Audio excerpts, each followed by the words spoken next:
This time on the Gadget Show, it's game on, as Jason and I get brilliantly inventive. Those eyes, and those...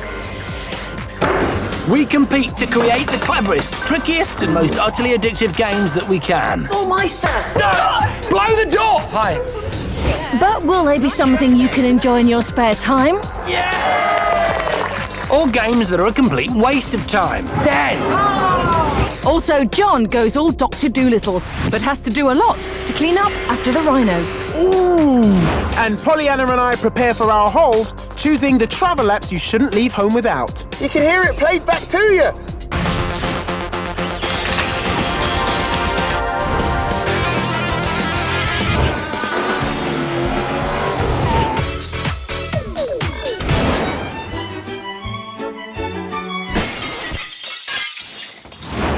Hello and welcome to the Gadget Show. Yeah, and I'm so excited about this week's episode because, of course, it's about my passion, the thing I most like to do with my spare time, the thing that causes me both pleasure and pain and sometimes plays havoc with my wrists. Jason, I really don't think we need to know He's talking about gaming. Of course I'm talking about gaming, the thing I love most in the whole world. Yeah, you did kind of mention that. Did I mention I love gaming? Yeah. Yeah, you see, and that makes this week's challenge very difficult for me because it's between me and him and it's all about gaming. Yeah, I have to say, I think my money's on Jason for this one. Sorry, Suze. And mine. Yeah. Do not discount the Suzi Meister, seriously. Remember the apps challenge? Remember the success of Biker Blast Off? Oh, yeah. Oh, yeah. No, don't come back to me now. In classic challenge style, we were sent out to await instructions. You're going to ask me what the challenge is, aren't you? I have no idea. I don't know how I even got here. One minute I was in my pants in my bedroom. The next minute, there was a flash of lightning. I'm sat here with you. Oh! What's this? Hey, this is great! It's a jigsaw. Hang on, it's up here. I'm just going to go for a cappuccino for while you just do that. Look, did it? And then where's this top bit of the head there? Could you complete the Rubik's Cube very quickly? Yes. I'll let you finish off then. OK, Suzi and Jason, your challenge is to each design your own casual game and release it online. Oh, the most popular game after a month of going live will win the challenge. Flash-based, game, simple kind of... Sort of browser-based games. Yeah. In fact, you all know what casual games are. Yeah, you. You play them in your lunch break, don't you? Or when you're supposed to be doing the washing up. They're those simple online games that are so addictive you can end up playing them for hours. 500 million people play casual games worldwide, and that's set to double this year. We would have our work cut out to make a blockbuster amongst all the games out there. First up, we needed to find out what makes a successful game. So we headed to our local office block to see what people have been sneakily playing in their lunch break. And the first game we spotted someone playing was a really simple one. So you're just using 2 keys, are you? Yeah, it's ridiculously simple.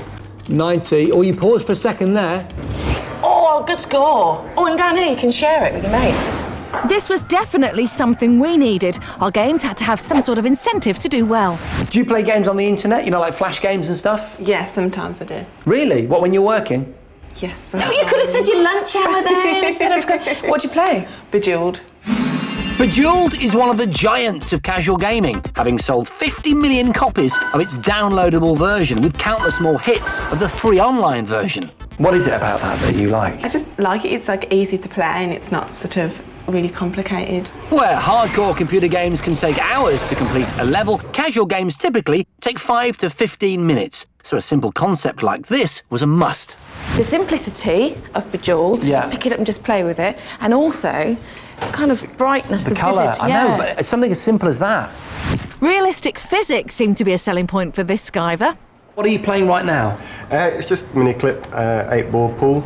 So what you're doing there is a highly complex physics exercise, isn't it? And yet it's just in this casual game. I used to be in a pool team. Did you? Yes, it's called the Slick Chicks. Wow.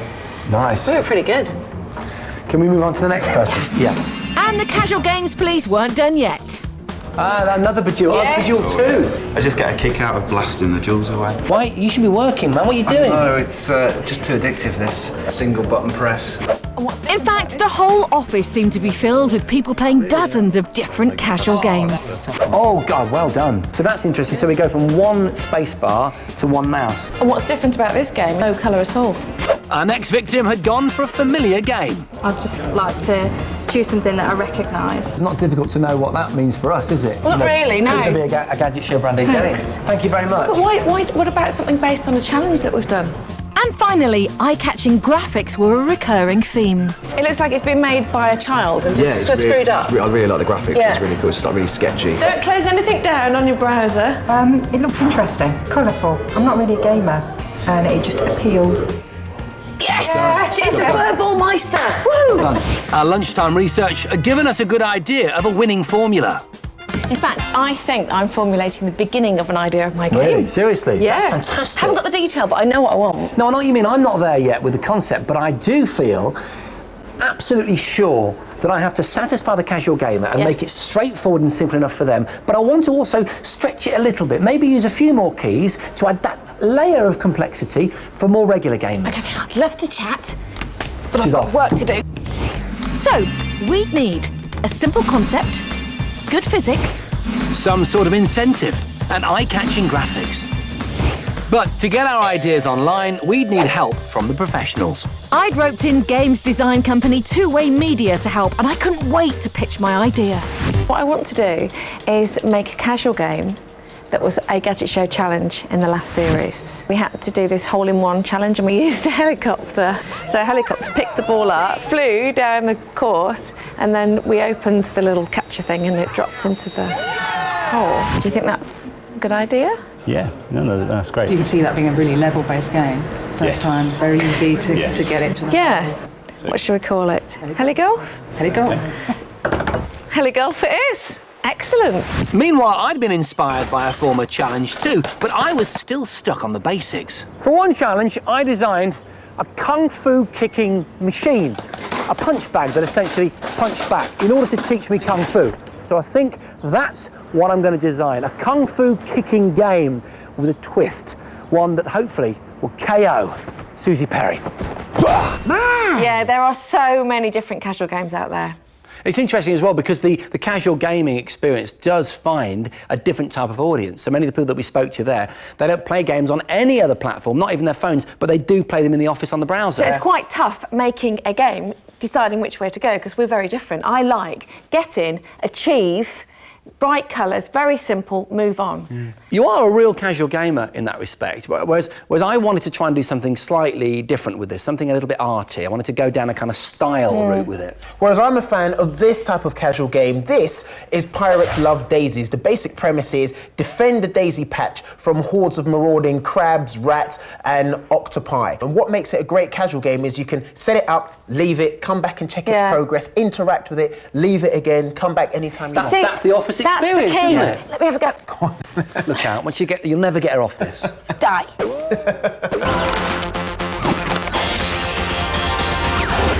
Welcome back. Now I want to talk to you about pressure. Not the kind that makes people lose their temper or fail exams, but the kind that comes out of a nozzle and blasts dirt to kingdom come.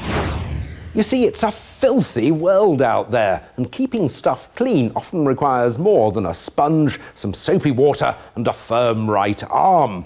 Which is where pressure comes in the shape of the latest pressure washers. They're not only very effective, they also bring the joy of tech to the otherwise mundane task of cleaning, which is definitely something to be celebrated. But which jet is your best jet? Time for some testing. For my testing, I headed to the West Midlands Safari Park.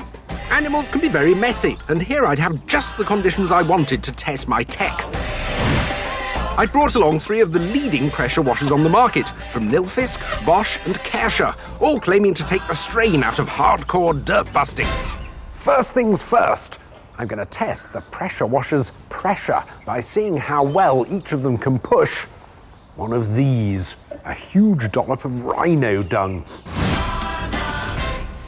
First up was the Nilfisk E130-2. It produces 130 bar of pressure, so how would it fare in our test? After a slow start, the dung started rolling. It wasn't long till it ran out of momentum. Next up was the Bosch Aquatac Click. With 125 bar of pressure, it was supposedly weaker than the Nilfisk. It instantly felt more powerful and even split the dung apart, which really brought out the aroma. Some of the dung even reached the end of the enclosure. But would our final washer, the Kärcher K5 700, facilitate an even smoother dung movement? With 140 bar of pressure, it was the most powerful of the three on paper. It felt powerful enough, but it simply couldn't propel the poo as far. Ooh! Round one to the Bosch! Now, I dare say some of you have washed your dog a few times, but I bet none of you have done this. Yes, we were going to wash the elephants. This time I'd have to keep my distance for safety reasons. I was joined by keepers Andy and Lawrence, who are going to help with the hard work. In fact, cleaning elephants with pressure washers is part of their daily routine, and the elephants love it. You need to use different settings, though, with a strong pressure on their feet, a broad spread on their bodies, and a bit gentler on their faces. What would they think of my tech, though? First up was the Bosch, which comes with a lance that you simply rotate to increase or decrease the pressure. It can dispense up to 410 litres of water an hour, and Lawrence found it easy to use. That one's quite powerful. Yeah. I think she's quite enjoying it. The Kärcher too has easily adjustable pressure settings and includes a dirt blaster function that provides up to 50% more cleaning power than a normal lance. I think you can get it done a lot quicker with this. It's much more of an all-rounder. So the Kärcher had raised the bar. Next, I tried the Nilfisk, which is capable of dispensing the most water of our three washers, up to 500 litres an hour. So I don't think we get as much dirt off with this one as the other one. Oh, right. We'll try the other nozzle. Yep. To change the pressure on the Nilfisk, you have to change the nozzle attachment. And I couldn't help thinking it would have been easier if it had had a rotating lance like the others. It seems to be a bit more powerful. Yeah. I think I prefer the other one, to be honest. OK. So, at the end of round two, the Nilfisk had been the worst washer, while the Kärcher had proved to be the best at giving the elephants a good hosing down.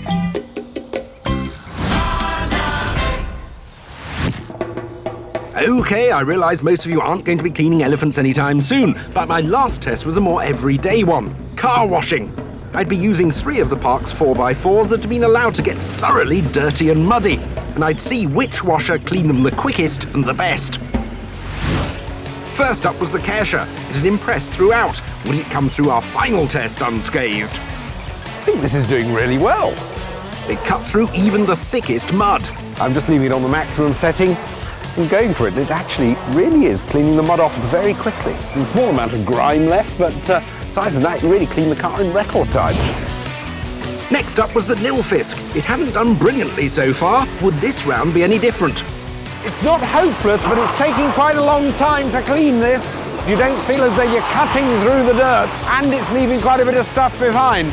And finally, it was the Bosch. Like the Kärcher, it had been a solid performer so far, but how would it do now when faced with such monumental amounts of mud? The short answer was pretty well, and the easily changeable settings came in handy. I thought it was going to be really difficult to shift, so I went for the narrow jet first, but actually the broader jet pattern seems to work just as well. So, with 3 clean Jeeps, it's time for the G ratings. With 2 Gs, it's the Nilfisk, a modest performance in general, and it's annoying having to change that nozzle. It's 3 Gs for the Bosch, a sturdy machine that's very user-friendly and effective all round.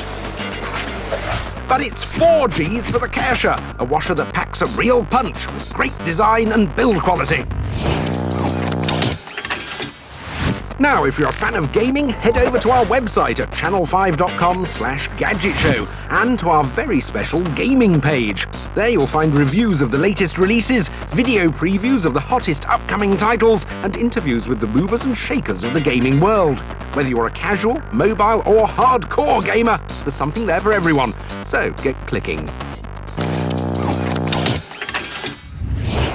Right, now it's time for a top 5, and we're talking travel apps. I love travelling, getting out there and enjoying the new sights, smells and sounds of new and different cultures. Not being able to understand what the locals say. Enjoying the new cities. And getting lost every single time you leave the hotel. Trying new delicacies. But ending up with a plate of dog because you can't read the menu. OK, so Pollyanna clearly has some issues when on foreign soil. However, luckily enough, there are a huge amount of apps out there that can help people like you and I that get a little bit flustered on foreign soil. So here are our top 5 that you won't want to leave the country without.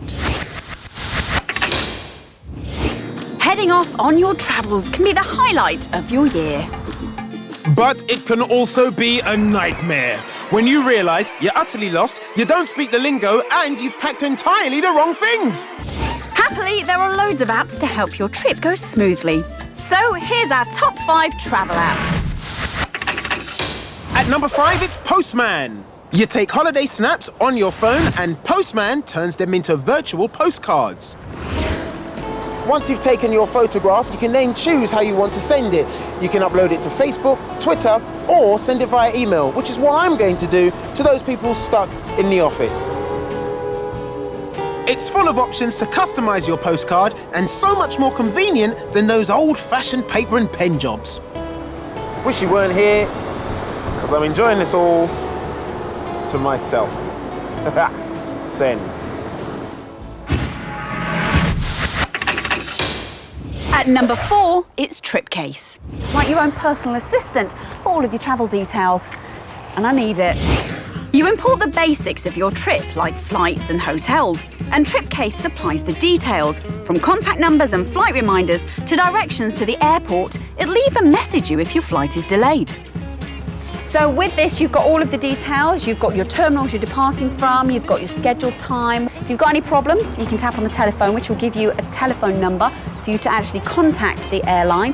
Also, you can see a map of where you're going to, so you can't get lost. And it gives you the weather at your destination. Oh my word, it's freezing! Can't you just hang around? I'd rather not go back to those kind of temperatures.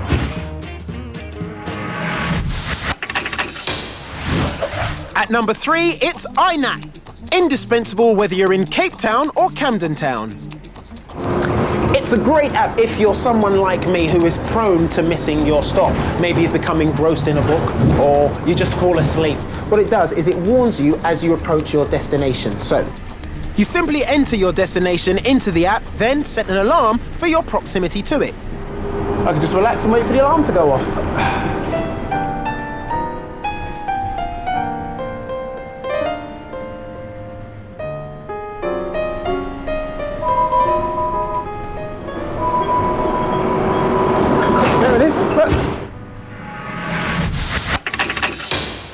At number 2 is the astounding word lens. No hablo español. That's, I don't speak Spanish in Spanish, and I don't. That is about as far as my skills go. Just point your phone's camera at Spanish text, and it will translate it using augmented reality. It works in real time, and you don't have to be online. That is absolutely astounding. However, you do need to hold the camera steady, or the translation get a bit surreal. I can't repeat what it says underneath.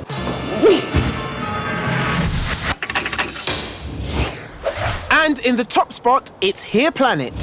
It's like having a tour guide in your pocket. It uses the phone's inbuilt GPS system to locate where you are, and then on a map shows you little pins. If you tap those pins, you can find out more about some of the landmarks or popular areas in your locality. But that's not all. You can hear it played back to you. Population 48,340. With 300,000 points of interest on its books and 500,000 voice files, it's the largest audio guide in the world. Travel apps so useful, aren't they? Yes, especially Here Planet, our #1 app, because it gives you a real good lowdown on wherever you are on the planet, and especially if you're in somewhere you don't even know anything about. You've never it's been great there for before. That. Yeah. Well, I've got a kind of travel-related app for you. It's called iLingual. Do you speak French, Polly? No. Oui. That's good. I don't know what that means, but I've taken your picture within the parameters of the software. I just did it to speed things up. Let's say you're in the airport, okay going through the themes. You're in check-in. Oh, can I have a window seat? You want to say, can I have a window seat? Okay. Now, bearing in mind the picture I took of Polly, you see that? There's Polly's actual mouth. You ready? Here we go. 3, 2, 1, and go. Pourrais-je avoir un siège près de la fenêtre? Brilliant. It's brilliant, isn't it? Marvellous. Isn't it clever? And what I love about it is that you're actually using the person's mouth. So you take a picture of your own mouth and you put it next to your own mouth. Can you imagine how mad people think you are when you use that? I am going to the airport. I'm not actually flying anywhere. I'm just going there. I'm just walking around like that. It's brilliant.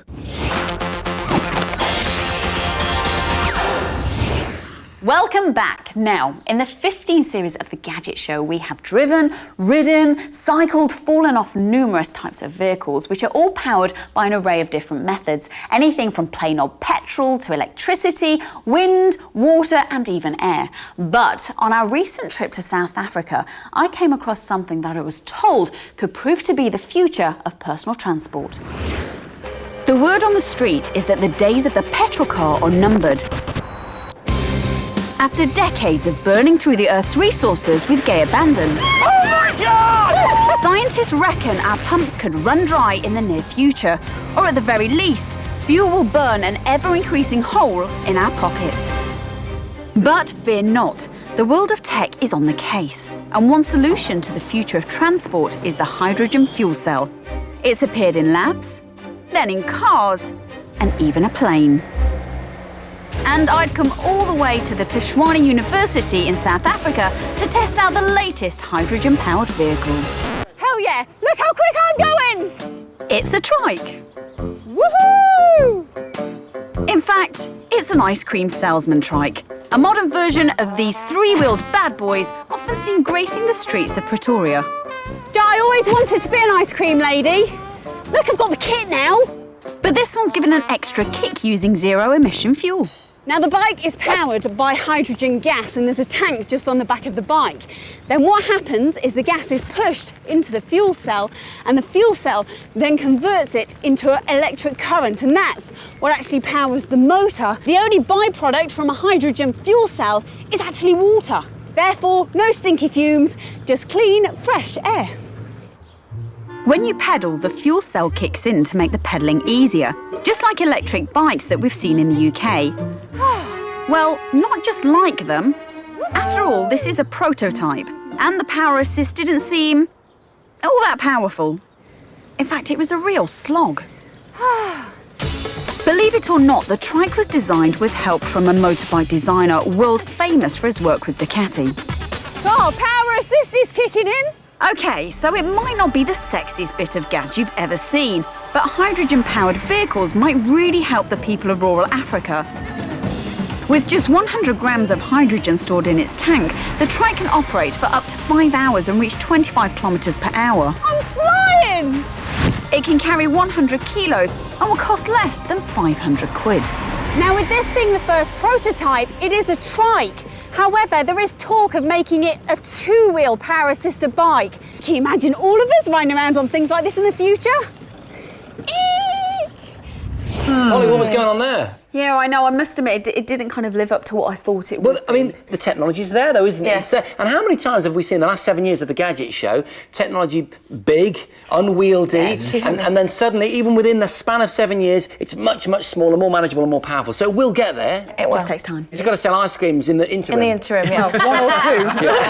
Now, I know we're talking about casual gaming this week, and you're probably right now playing Angry Birds or Cut the Rope or some over-complex tower defence game, but please stop, because you might be interested in what we've got to tell you. Yes, move away from the handset. That's all right, it's OK. Put it down, careful, all right? And let the laptop go. That's right, just hands off. It'll still be there when we've finished. Trust me, you need to listen to what this man has got to say. It's time for this week's Gadget Show competition. And in the headlines this week, we will answer your every gaming need. We're giving away all the latest games consoles and the handheld consoles too. Plus, the Nintendo 3DS and the iPad 2. Also, the new Sony PlayStation handheld unit when it comes out. Not only that, we will give you a stack of games to play across all those consoles. And that is just level one of a competition that will blow your actual socks off. So remember to check your feet at the end of this list and you'll see exactly what I mean. You can win a Viper table football game, a Nintendo 3DS, a Nintendo Wii, a Wii Fit Plus with balance board, a PS3 Slim, a PSP Go, a PlayStation Move, and a new PlayStation handheld as soon as it's available. An Xbox 360, an Xbox Kinect, a high-end gaming PC, a Blaze Mega Drive handheld, a Powermac gaming chair, and £2,000 to spend on games for all the consoles in-game. A 50-inch 3D TV, a 32-inch LCD TV, a 19-inch LCD TV, and a Skyworld 3D HD package for a year. An iPhone 4 with one plan for a a year on the 3 network, a MySonic iPower 3 solar charger for the iPhone, an iPad 2, plus a £300 iTunes voucher. A Flip Ultra HD camcorder, a Q3 HD handy video recorder, a GorillaPod, Immortal eye gear glasses, and the Karcher pressure washer that came out top in John's test. A Kodak Play Sport, a Sanyo Exacti camcorder, a Panasonic compact digital camera, a Minoru 3D webcam, and a Kodak Pulse digital photo frame. A Blu-ray player, a selection of Blu-ray movies, a Sony 5.1 surround sound system, an Apple TV, and a Monster cable bundle. A MacBook laptop, a D-Link router, a Protect memory stick, a TomTom Go, a powered AR drone, a Revo Maze, and a bundle of Gadget Show merchandise. A B&W iPod dock, a Zoom H4n audio recorder,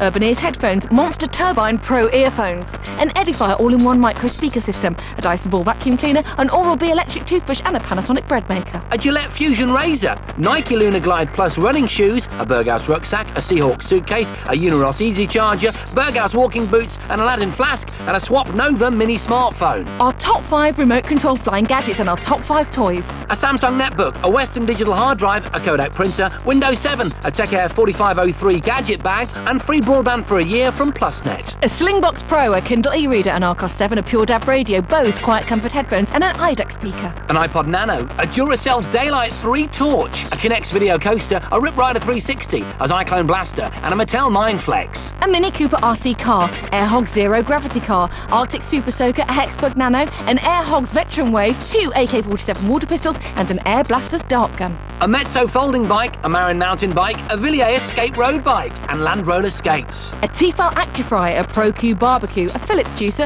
a Lumi wake-up light, and an iRobot vacuum cleaner. A Kenwood cooking chef and a Kenwood food blender, a Morphy Richards steamer, a Dyson bladeless fan, a Krups coffee machine, a Power 8 workshop, FX Home special effects software, and a Wowie Alive interactive cuddly toy. It's a massive prize bundle worth well over 24 grand. And to be in with a chance of winning the lot, you'll need to know the answer to this question. Which famous golfer shares his name with a big cat?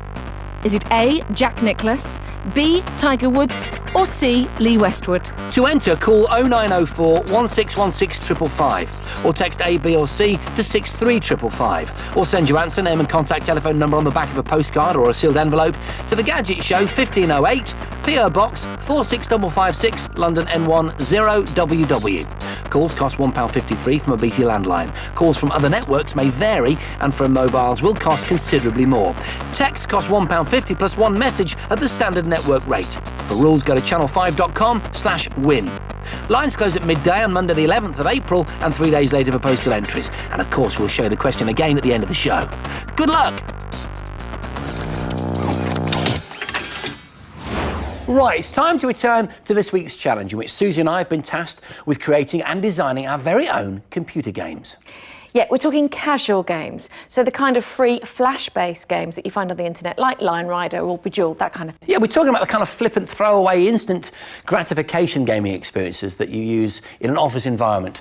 You know, you sat in front of a cheap desk and you don't really want to be there. Your boss somehow doesn't understand you. You kind of hate them. You're doing your spreadsheet, your Excel, whatever it is. At the same time, though, you're playing a game that doesn't require a huge amount of grey matter, but nevertheless is involving enough to take you out of the hell of your business life. Thank you. At this stage, we'd only come up with the concepts for our games. Yeah, now I'd sort of centred around something that was design and visuals orientated. I wanted a distinct style and look to my game. Whereas I was aiming squarely at the casual gamer, so a game that was just hard enough to become addictive, but very bright and breezy. And so, Mech-Fu and Heli-Golf were born. The only problem was, they still only kind of existed as ideas on paper. We hadn't actually started the programming stuff yet. Yeah, and we needed a little bit of help with the yes. programming, and we're not afraid to admit that.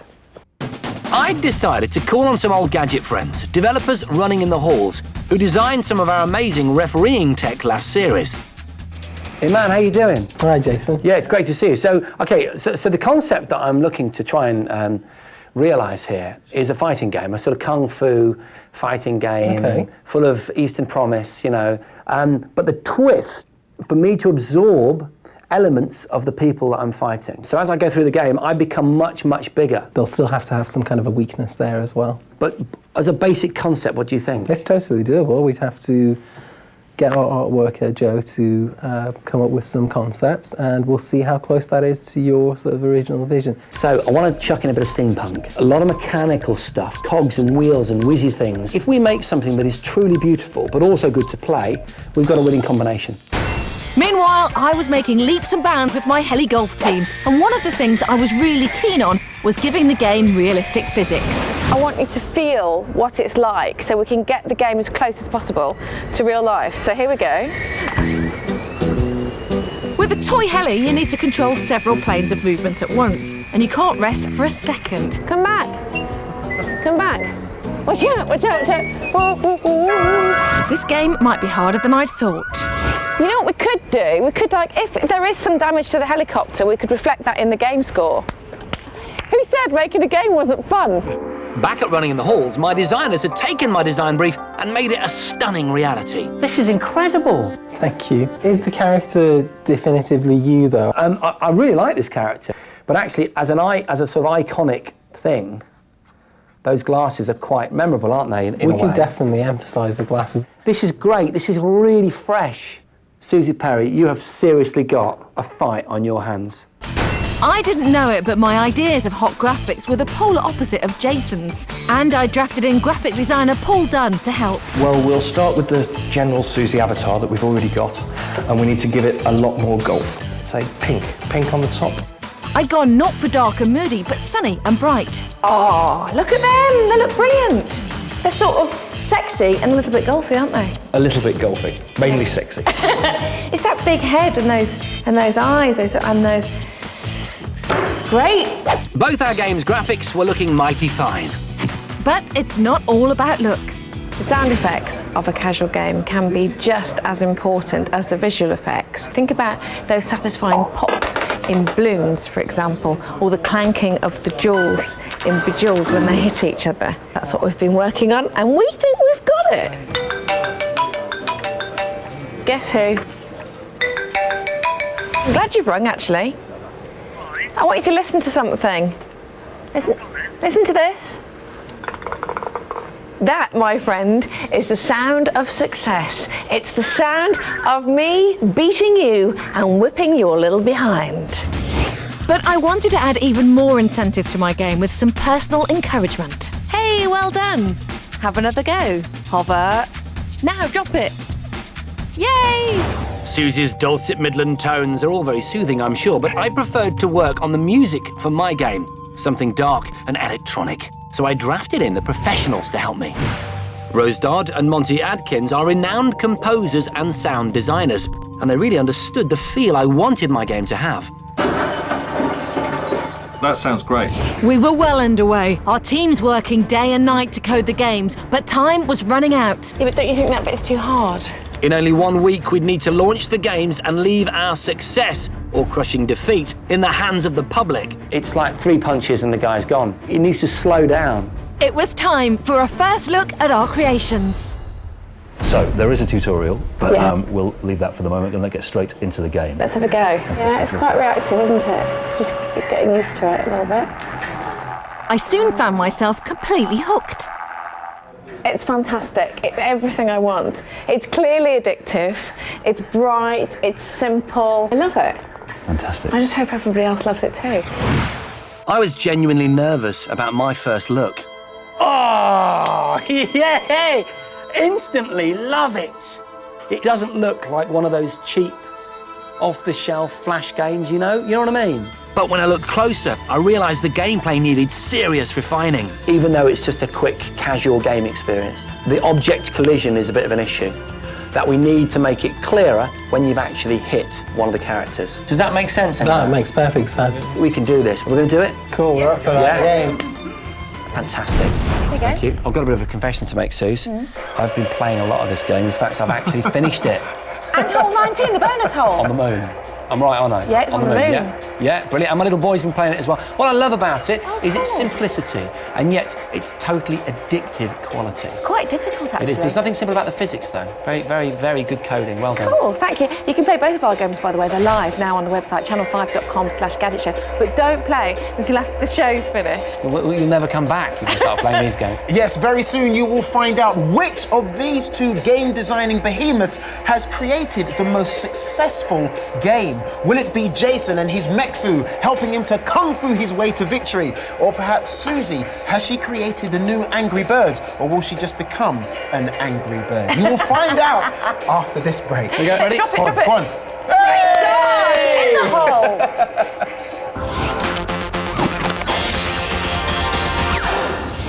Welcome back to a very tense and nervous Gadget Show studio. Yes, because this week's challenge saw Jason and I creating our own casual computer game. Yeah, so why the tenseness, why the nervousness? Well, because we've worked hard on this. A lot of people have been involved designing, coding, doing the real hard work of this project. And the games have been up there for 4 weeks, hopefully being played by you lot. And that's what we're about to find out. Which one of them was most played? Which one is most popular? Yeah, because I'm really proud of Heli Golf, but did you like it? Yeah, and I'm eager to find out what you think of Mech Fu. Yeah, have we created another Bejeweled or Tetris? Yeah, and will sort of gamey, trendy types in years to come be wearing Mech Fu and Heli Golf retro T-shirts? Probably not. We'd seen the first versions of our games, now both of us were desperate to know what the public's reaction would be. My cunning plan was to head to Birmingham City University, where I could present my game to a captive audience. A classroom full of games developers in training. They're having a lecture. Really? But they're gaming students. Storm it. This is great. So they should be peachy keen. Are you ready? Peachy keen? Yeah, you ready for a bit of peachness? Let's do it. Blow the door! Hi. OK, right, here's the deal. Jason and I have both developed a game, and I want you to have a little play with it and tell me what you think. Is that cool? Mm-hmm. It's called Suzi Perry's Heli Golf Game. So I'll just give you a little bit of a demo. Take off. Pick up the... bit of a crash there. Obviously, I need a little bit of practice. This was my first glimpse of Suzi's game, and it looked great. And then you just have to drop the ball in the hole. I missed because I'm a little bit rubbish. But you guys, you're all brilliant. With a little flattery to grease the wheels, I handed over to the students. What's your name, sir? Abdullah. Abdullah. Yes. Are you ready? Yep. OK, here we go. Under pressure now. Oh, yeah. Come on, run around the course. You've got to pick the ball up first, dude. All right, OK. How do I pick it up? You just hop, there you go. Pick it up. Take it over to the hole. Amazing. What do you think now? Yes! What's your name, sir? Craig. Craig, right. Craig is going for Team B. Same again, Craig. Got to be at 20 seconds with no heli damage. How do you pick it up? You just get near it and it picks it up. That was the second time I'd been asked how to pick up the golf ball. Was my game too confusing? Oh my goodness, this is tough. Doing well. Very good. I'm getting confused of the cat. I just think it's just I'm scared of it. If it jump on my helicopter or something, like what does it do? You're scared of my cat. Despite that small criticism, the reception of my game was resoundingly positive. I was massively relieved. For my game, I had a completely different method of testing. I was worried that in trying to make it eye-catching, I'd neglected the gameplay. And I needed a second opinion. Where better to get it than in an arcade? It's really cool. Do you like it? Yeah. Nice graphic. Yeah. Nice, good work. Yes! But the real test was the reaction of the punters. And it wasn't long before I nabbed one. He's laughing. He's laughing! He's laughing! You're right, he's having a laugh! He's absorbed, look! Or maybe he just doesn't know what he's doing. But it is confusing unless you know to pick up the cogs. You don't know what you're quite doing to start with. Yeah, absolutely. So maybe I needed an instruction screen. So, what are you laughing at? You're right. What are you thinking so far? Not too bad. If I can figure out how to hit, it would be fantastic. Oh, there you go now. Yeah. Thank you. Enjoy it. And plenty more punters were drawn in by my gorgeous graphics. How's it going, bro? Hey, you're doing well. You're really big. Look how big you are. What are you doing? Ah, it's dead. It's dead. Oh! But it wasn't all good news. She's confused. She doesn't know what she's doing. Look. Is this as simple as I wanted it to be, or have I made it too complicated? What do you think? think it's a bit monotonous, to be fair. It's in one area, it's black and white, so it's pretty boring. There's no point to it. No. You're not making progression. No. Okay, that's really interesting. Thank you for being so honest. That's actually very helpful. I'd originally wanted my game to be a side-scroller, but we just hadn't had the time. Now I was regretting that. All I could do was ask the team to change what they could in the few hours before the games went live and hope for the best. So that is what they thought, but the question is, what did you think? Yes, well, to find out, here's John. Now, the winner of this challenge will be the person whose game is most popular with the general public. In order to get a gauge on that, we've had both of the games up on our website for the last 4 weeks, and we've been counting each and every single play for both of the games. So, to build the tension, we need some of that nice suspenseful music and some very, very, very, very slow zooms into faces. Blimey, it has actually got really tense in here. Yeah, can we please get on with it? Because, you know, we've been tense for the last few weeks. Yeah. I'm actually going to keep you waiting a bit longer because first I'm going to reveal the results for Jason's Mech Fu. And over the period on our site, Mech Fu achieved an astonishingly good 10,357 plays. Very good. Impressive. Thank you, guys. The score for Heligolf was 15,874 plays. Well done, Suzi. That's absolutely brilliant. Annoying as it is, your game plays so well. Well done, really. Well, thank you. And thank you for everybody who played the games. Obviously, we appreciate you taking part in our challenge. Yeah. And that's all we've got time for tonight, so we'll see you next time. See you next time. Bye. Bye.